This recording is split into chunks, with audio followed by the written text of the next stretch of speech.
샬롬, 쉴만한 물가교회 새벽예배 오신 여러분들을 주님의 이름으로 환영합니다. 오늘 이 시간에는 신명기 32장 22절에서 25절의 말씀을 근거해서 타오르는 진노의 불길이라는 제목을 가지고 함께 하나님의 말씀을 생각해 보겠습니다. 우리는 지속적으로 신명기 32장에 기록되어져 있는 모세의 증거의 노래에 관하여 생각을 해보고 있습니다. 하나님께서는 언약의 백성들을 광야에서 마치 독수리가 자기의 새끼를 돌봄같이 그들을 돌보아 주셨습니다. 그런데 언약의 백성들이 풍요 속에서 하나님을 잊어버리는 망각에 빠졌을 때에 그들은 하나님을 떠나 우상을 섬기게 될 것입니다. 그 결과 하나님의 심판이 어떻게 임하게 될지에 관하여 모세는 경고의 메시지를 언약의 백성들에게 말씀하고 있습니다. 오늘 우리가 함께 생각하고 있는 신명기 32장 22절에서 25절의 말씀을 보면 보다 구체적으로 하나님의 심판이 어떻게 언약의 백성들의 삶의 현장에서 나타나는지에 관하여 말씀하고 있습니다. 하나님께서는 언약의 백성들을 사랑해 주셨는데 그 사랑이 거절당하셨을 때에 그 거룩한 질투가 언약의 백성들을 책망하고 계신 모습입니다. 본문 22절의 말씀을 보면 하나님께서는 자신을 배반한 언약의 백성들을 향하여 분노를 나타내십니다. 우리 다 함께 22절, 23절의 말씀을 읽겠습니다.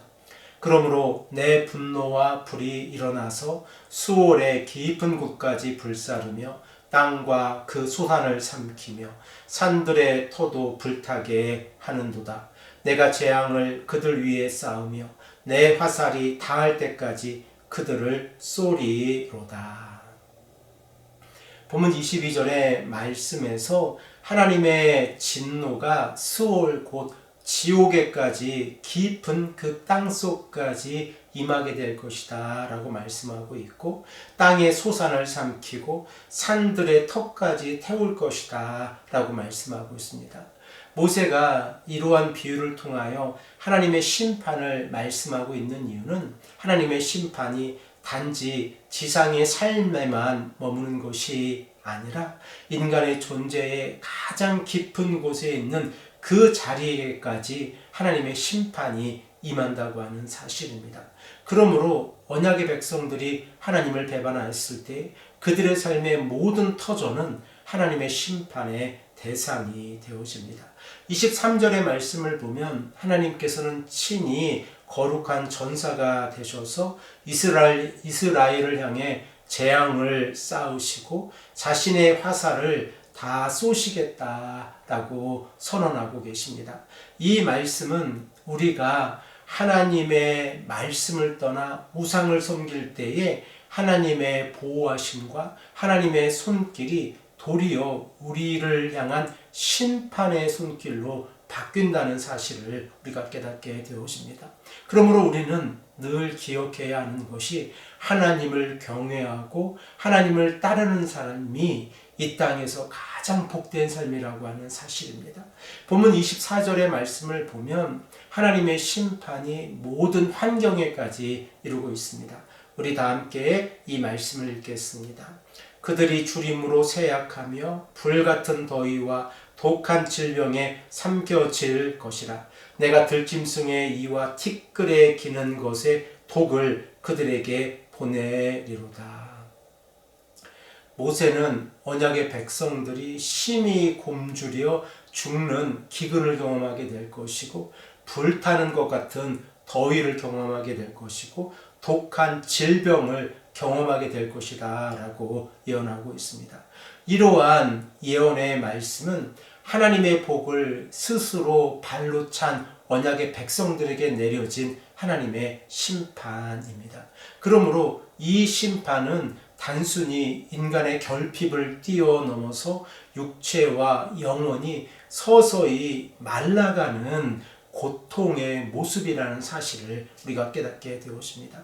심지어 들짐승의 이빨과 티끌에 기는 것에 독을 보내시겠다라고 말씀하고 있습니다.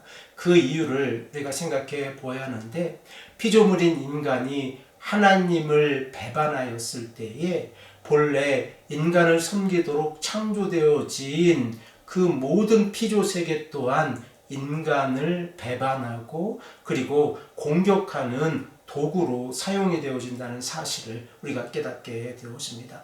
그러므로 심판이란 우리에게 얼마나 심각한 모습인지를 우리가 깨닫게 되었습니다.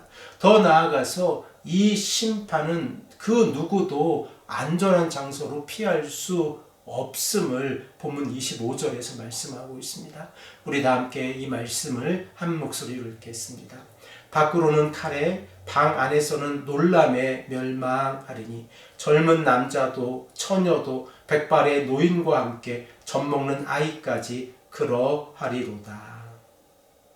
밖에서는 적들의 칼에 의해서 아이들이 목숨을 잃어가고 있고 안에서는 공포가 지배하고 있습니다. 이 말씀을 우리가 생각해 보면 하나님의 임재가 사라졌을 때에 인간이 얼마나 연약한 존재이고 그 연약한 존재 가운데에서 하나님의 심판이 얼마나 무섭게 진행되는지 우리가 깨닫게 되었습니다. 그러므로 이 재앙은 청년과 처녀와 젖먹는 아이와 백발의 노인에 이르기까지 예외 없이 모든 사람들에게 임한다는 사실을 깨닫게 되었습니다. 사랑하는 성도 여러분, 이것이 풍요 속에서 교만한 사람들에게 임하는 하나님의 심판의 결과입니다. 사랑하는 성도 여러분, 하나님께서는 지금 아픈 사랑으로 언약의 백성들을 심판하시겠다라고 말씀하고 계십니다. 이러한 모습이 하나님께서 언약의 백성들에게 내리신다고 하는 사실은 아직도 하나님께서 언약의 백성들에게 회개할 기회를 주신다는 사실 또한 우리가 깨닫게 되었습니다. 우리는 하나님께 꼭 달라붙어 하나님의 말씀에 순종하며 나아가야 합니다. 우리가 이 아침에 하나님의 말씀을 기억하고 그 말씀이 우리의 삶 속에서 생명이 될 수 있도록 간절히 기도하는 이유는 우리가 우리의 삶을 하나님께 의탁하며 나아가기 때문에 그렇습니다. 하나님은 유일하신 구원자이십니다. 우리가 하나님을 신뢰하고 의지하며 나아갈 때에 진실된 사랑은 하나님의 복을 받지만 진실이 없는 사랑은 하나님의 심판의 대상이 되어진다는 사실을 다시 한번 깨닫고 이 아침에도 오늘 우리가 하나님의 말씀에 순종할 수 있도록 간절히 기도하시는 귀하고 복된 성도님들이 되시기를 간절히 축복합니다. 함께 기도드리겠습니다. 아버지 하나님 감사합니다. 오늘도 말씀을 통하여 깨닫게 하시니 감사합니다. 풍요 속에서 하나님을 배반하는 것이 얼마나 심각한 죄악인지, 그리고 그 죄악의 결과가 어떻게 우리에게 심판의 결과로 나오는지 말씀을 통하여 깨닫게 하시니 감사합니다. 아버지 하나님, 우리가 죄악 가운데 살아가지 않게 하시고 하나님의 말씀에 순종하며 살아갈 수 있도록 인도하여 주시옵소서. 감사드리며 사랑에 많으신 예수 그리스도의 이름으로 간절히 기도드립니다. 아멘.